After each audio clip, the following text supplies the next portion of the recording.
AITA for making my boyfriend feel uncomfortable after he insisted on joining us on girls' night in.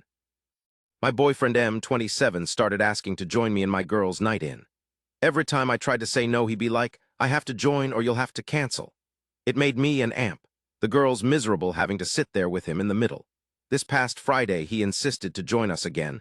I had enough. I came up with an idea to get him to hate hanging out with us, made a plan, and told the girls what we were going to do, and they were down for it.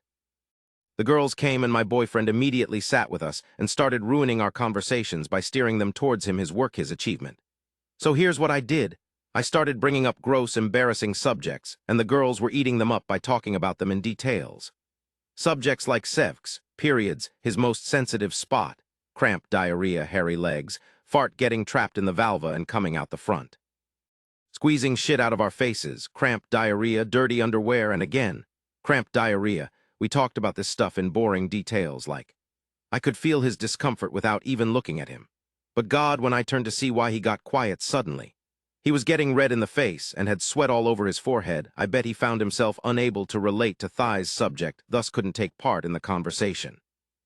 He got up from the couch ready to head out. I looked at him and asked where he was going, and he was like, I just remembered that I have an important meeting with a guy in about 10 minutes and, I have to go now. He rushed out telling us to have fun. The girls and I started laughing hysterically. He came home and berated me, saying I made him feel uncomfortable, sick with the horrible subjects I kept bringing. I said, what you talking about? This is the typical stuff girls talk about all the time, but he insisted I made him upset and caused him to leave. He declined to speak to me and been quiet since then.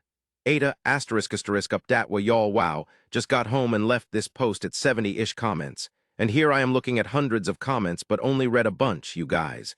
Thank you so much for your feedback and enlightening advice. Just to add context, this is his apartment. He tells me who is and isn't allowed to come, and I thought this was fine since it's his place, though I help with the bills. But he makes so much more as the head of security in his company, so that's that. I just can't believe how dense and blind I've been to his negative ways. He's still giving me the silent treatment, and I've decided it's just a lot to take. And so I'm temporarily moving in with one of the girls and will now be definitely reconsidering few things. Just wanted to keep you guys updated since many of you got engaged in this post. Thank you so much for those deeming me their concerns. Appreciate your time and concerns. Many hugs go out to you guys. I really appreciate y'all.